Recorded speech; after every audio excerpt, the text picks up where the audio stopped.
कराची में और ख़ासकर से ओवरऑल सिंध की अगर हम बात करते हैं, वहाँ के जो ट्रैफिक निज़ाम है इसको किस तरह से कंट्रोल करना है, और ऐसे में नज़्म व ज़ब्त को और सिक्योरिटी खदशात को पेश नज़र तमाम तर सूरत हाल को मज़ीद कंट्रोल करने के लिए, उसे मज़ीद मॉनिटर करने के लिए सख्ती कर दी गई है। और सख्ती कुछ ये है कि IG सिंध की जानिब से हिदायत जारी की गई है कि सूबे भर में ट्रैफिक कवानीन की खिलाफ वर्जी करने वालों के खिलाफ सख्त क्रैकडाउन किया जाएगा। अब कौन कौन सी खिलाफ वर्जियाँ होने जा रही हैं फैसल, जिनके खिलाफ सख्त क्रैकडाउन होगा, और ये क्रैकडाउन किस तरह से अमल में लाया जाएगा? जी हाँ, पीर मोहम्मद शाह साहब DIG ट्रैफिक हमारे साथ मौजूद हैं, उनसे हम बात कर लेते हैं। अस्सलाम वालेकुम शाह साहब, बहुत शुक्रिया आपके वक्त के लिए। ऑलरेडी ई चालान वाली चीज़ तो है ही, तो इस चीज़ को लाने की क्या ज़रूरत पेश आई, सबसे पहले तो ये बताएं। देखिए, जो ई टिकटिंग सिस्टम है वो बेसिकली बेस ही इस बात पे करता है कि आपकी नंबर प्लेट रीडेबल होनी चाहिए। जैसे ये सिस्टम आया तो पहले भी कुछ लोग थे और फिर इसके बाद उन्होंने नंबर प्लेट्स को फोर्ज करना शुरू कर दिया। किसी ने मास्किंग कर ली, किसी ने उसको ऑब्स्ट्रक्ट कर लिया उसकी व्यू को। तो ये सब चीज़ें हम डिजिटली तो मॉनिटर कर रहे थे, टिकट्स इशू नहीं हो पा रहे थे ऐसी गाड़ियों को, और इस तरह से ये पूल बढ़ता जा रहा था ऐसी गाड़ियों का जिससे हम ब्लैक लिस्ट में डाल रहे थे। तो जब ये 500 से भी ऊपर हो गया तो फिर हमने ये सारी रिपोर्ट डिस्ट्रिक्ट पुलिस को दी, क्योंकि ट्रैफिक पुलिस तो रोड्स के ऊपर अभी कोई कार्रवाई नहीं करती। तो अल्टीमेटली IG साहब की तरफ से डायरेक्शंस आई और एडिशनल IG साहब के अहकामात पर फ्राइडे से ये क्रैकडाउन होगा उन गाड़ियों के खिलाफ जिनकी नंबर प्लेट्स या हैं ही नहीं या बिल्कुल उन्होंने जाली लगाई हुई हैं। ठीक है। अच्छा, ये बताइएगा कि अभी कराची में तो हम जानते हैं कि बहुत सारे इलाके ऐसे हैं जहाँ पर कैमरास मौजूद हैं और वहाँ पर ये अमल में लाया जा सकता है। चूँकि अब हम बात कर रहे हैं कि सिंध में सख्ती की जा रही है, तो सिंध के कौन कौन से बड़े शहर हैं जहाँ पर इनिशियली ये होने जा रहा है? क्या ये सिर्फ कराची तक महदूद रहेगा या इसका दायरा वसी किया जाएगा? देखें, जो रेस्ट ऑफ सिंध है उसमें हैदराबाद और मीरपुर ख़ास में तो ऑलरेडी 10 दिन हो गए हैं ये टिकटिंग सिस्टम नाफिज अमल है। उसके साथ साथ अब जो डिस्ट्रिक्ट्स नेक्स्ट वीक से आ रहे हैं उसमें खैरपुर है, शहीद बेनज़ीराबाद है, लाड़काना है और ठट्ठा है, उमरकोट है।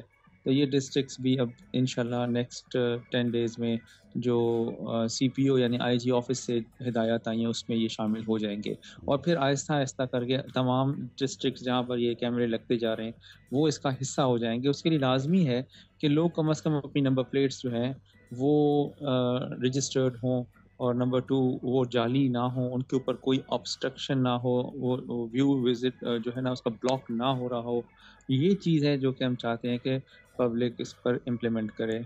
नंबर प्लेट्स फॉर्जरी तो किसी भी सूरत कबूल नहीं शाह साहब। ठीक है, ये तो एक चीज़ आ गई।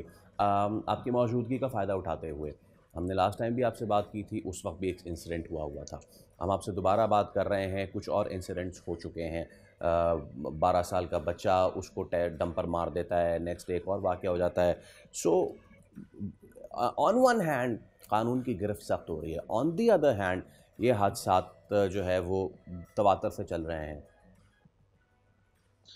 जी हाँ, देखें ना, एक्सीडेंट्स तो आप 100% ख़त्म कर नहीं सकते, उनको आप एक ख़ास नंबर तक ला सकते हैं। You can bring them down to certain acceptable number, वो हम कोशिश कर रहे हैं। और फिर आप देखें मोटर बाइकर्स को भी हमें समझाना होगा। अभी जो कल वाक़या हुआ है जिसमें वालिद की डेथ हो गई, बच्चे ज़ख्मी हुए हैं, वो पीछे से जाकर लगा है ज़ोर से, and he was not wearing a helmet. तो हमें जो है दोनों तरफ सख्ती करनी पड़ेगी। एक तरफ बाइकर्स को एजुकेट करना पड़ेगा और दूसरी तरफ बड़ी गाड़ियों के ऊपर सख्ती करनी पड़ेगी। और ultimately it's a slow and जो ग्रेजुअल प्रोसेस है। आप जो है ना दिन के अंदर पहले 3 डेथ्स होती थी डेली, अभी हम उसको 1.5 पर ले आएँ। आइडियली जो है ना ये लेस देन 1 होना चाहिए। किसी भी अगर आप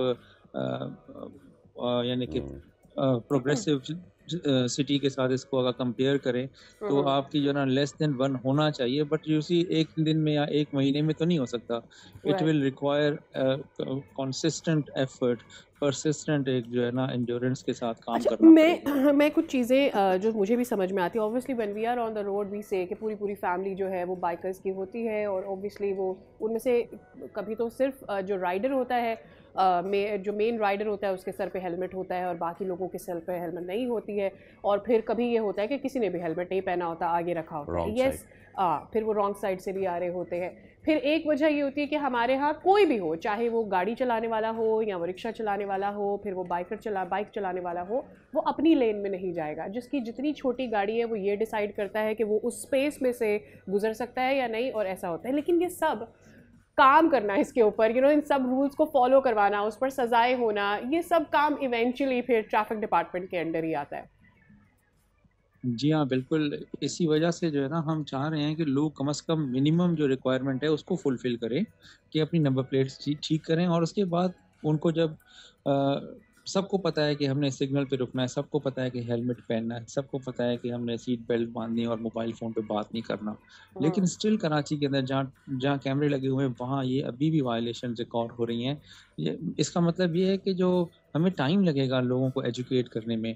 ऐसा नहीं है कि कोई मैजिक वॉन्ड है जिससे आप करेंगे और अगले दिन लोग बिल्कुल ठीक हो जाएँगे। ये सबको कलेक्टिव रिस्पॉन्सिबिलिटी ऑलराइट, को बिल्कुल, रियलाइज़ करना होगा। बिल्कुल। बहुत शुक्रिया शाह साहब, ये कलेक्टिव हमें लेकर चीज़ें चलनी होंगी। जहाँ एक तरफ एजुकेशन बहुत ज़्यादा, वहीं पे लोगों की जान बचाना भी बहुत ज़्यादा ज़रूरी है। सब्सक्राइब करें और बेल दबाएं ताकि कोई खबर रह न जाए।